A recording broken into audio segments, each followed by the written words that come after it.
Well, this just makes me feel bad for Bud Light at this point, guys. Yesterday, the 4th of July, and we know now, with it being 2023 in America, half the population already hates the country. There were people burning flags, but let's take a look at this. Bud Light releases another tweet celebrating the 4th of July, and it just gets ratioed to all hell. I don't know how that brand is going to recover. 26,000 comments versus around 4,000 likes. It got me thinking because I saw this Ben & Jerry's tweet. Ben & Jerry's is, of course, the ice cream. Yes, the ice cream. Little fun fact about Ben & Jerry's. We don't actually have Ben & Jerry's in my area. The only place you can get Ben & Jerry's is at my local zoo, which is like 30 minutes away from me. Very strange. But Ben & Jerry's puts out this tweet. This 4th of July, it's high time we recognize that the U.S. exists on stolen indigenous land and commit to returning it, learn more, and take action now. Now, this tweet spurred me to go look at Ben & Jerry's Twitter, and it is a complete ESG haven. I screen recorded all the tweets. It's like 6 straight tweets. It's unbelievable. But just this tweet alone, it makes no sense. This is what we did back in the early days. We went to areas and we conquered. If the Native Americans wanted to keep their land, they should have had an army developed, and when we arrived there, they should have kicked us out. And you know what? If they want to take it back over, they can try and fight the U.S. military. We've built a society now where we have the strongest military in the world. What are we doing? It's just such pathetic pandering. It is so ridiculous. But they put out that tweet. And then this is me screen recording, so you can see they've got a pinned tweet. The pinned tweet is about ice cream. It's from about 6 or 7 months ago. You can see the July 4th tweet, stolen land. Okay, that's political. The Supreme Court decision against affirmative action. It's white supremacy. That's what they say. That's their next tweet. Go down. Gun violence, another political tweet. This is like a socialist Twitter profile. 1 year ago today, Supreme Court overturned Roe v. Wade. Another tweet. There's an ad. No more deaths. Last week, a boat carrying people seeking safety. There's another political tweet. And then they talk about the refugees. And it's World Refugee Day. That's about 7 days before France completely was taken over and destroyed by refugees. And then there's the Juneteenth tweet. So Ben & Jerry's, just looking at this, you wouldn't know at all that they're trying to sell ice cream. And then I guess Elon Musk said, hey, you ran out of tweets. You can't scroll any further. Has anyone else had that happen to where when you go to someone's Twitter page and you start trying to scroll through the tweets, you can only go so far? It's not like I reach my daily limit or anything like that, but it's kind of weird. I guess in a sense, it's a good thing. It limits your screen time. But just getting back to the whole Ben & Jerry's thing, I mean, imagine Bud Light looking at Ben & Jerry's and just being like, you have got to be kidding me. We did now I'll be honest, Bud Light did something very stupid. Absolutely. Their demographic is white dudes, frat boys. Obviously, they're going to hate that partnership with Dylan Mulvaney. It is complete ESG pandering. A lot of people wondering, does that help your ESG score if you partner with like an influencer like that? And yes, it actually is an ESG. You get a lot of points for partnering with someone that's in like the community, the LGBT community. So that's a specific thing.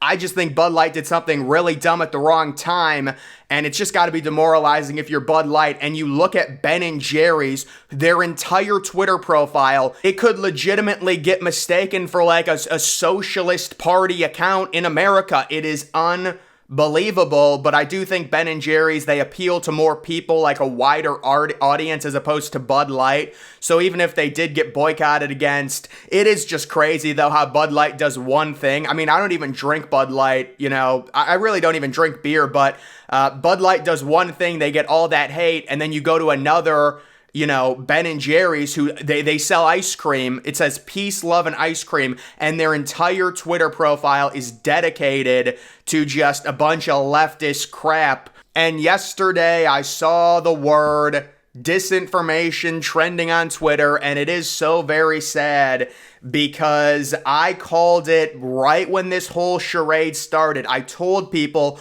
of course, I'm, not very popular, so it really didn't get out there, but I said, look, don't use the words disinformation or misinformation. They're complete trigger words. They are going to silence anything that they don't like under the guise of disinformation and misinformation. And it comes out yesterday. Look at this, New York Times, breaking news. A judge limited Biden administration officials from contacting social media sites, a ruling that could curtail efforts to fight disinformation. Why in the hell would the Biden administration have any power over social media sites and how they run their operations? Doesn't that seem a little anti-First Amendment? Oh, it absolutely is. And I told people, I said, they're just going to call anything they don't like disinformation, misinformation. It's the Hunter Biden laptop story. It's the October surprise. We can't deal with it. You know what? Let's tell Mark Zuckerberg at Facebook.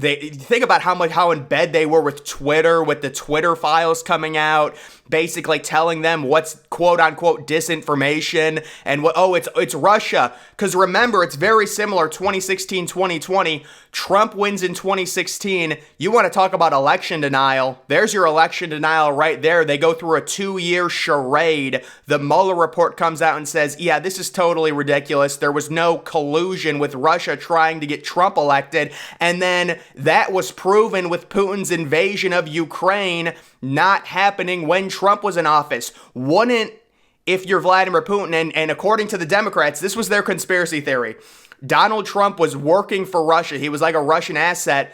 If you're Putin, you would invade Ukraine before Trump leaves office in like 2018 or 2019, because if Trump is working with Russia, or if Putin and Russia got Trump in somehow through collusion in 2016, you would say, listen, if we have Trump, we can invade Ukraine and Trump's not going to do anything about it. So that entire point was disproven. But just back to this whole thing, the fact that New York Times, I mean, guys, give it a rest, man. There's no way an administration should have the final say over what is misinformation and disinformation. They're just going to try and silence everything that they don't like. It is completely obvious. Justin Bieber purchased this Bored Ape NFT in January of 2022 for $1.3 million. Today it is worth $59,000. So listen, I got to defend the Biebs here and because I don't think people really understand what's going on. As far as I know, when it comes to these NFTs, basically what happened is the Bored Ape Club would give NFTs to influencers and give them money. They would just give them away as gifts and say, listen, why don't you go promote this and tell people I bought this, because NFTs, they are all smoke and mirrors. I will be honest. I love crypto. I think Bitcoin's an amazing investment. It's great. But NFTs, they did take it a little bit far with them. It's a digital asset. I get it. I'm sure they're eventually going to go back up. I don't know if they'll reach the highs that they reached back in like 2020 or 2021. But I do believe like whenever one of these big time celebrities, quote unquote, purchased an NFT, it was really just like Bored Ape giving them it to try and create a FOMO effect with normal citizens saying, oh, all the celebrities have these NFTs, I have to get them. I think that's what was going on, because I read somewhere in 2022 that, oh, the celebrities actually didn't buy them. But guys, I just wanted to talk about how funny it is. Listen, life is unfair. Bud Light does one sponsorship, their entire company gets ruined, and then you've got accounts like Ben & Jerry's who, I mean, listen, at least they've got a great ESG score. That's a good thing with Ben & Jerry's. Yeah, I don't even know where you buy Ben & Jerry's, but I thought it was just interesting. They had that viral tweet, and that first tweet that came out yesterday, I mean, Twitter is just, the shift on Twitter since Elon Musk took over, it is crazy to where things are getting ratioed. People are sick of it. They're not putting up with it. And it is a completely different climate than it was even just like 2 or 3 years ago. But guys, that's going to do it for this video. Make sure you're following me on Twitter. Link to that's always in the description.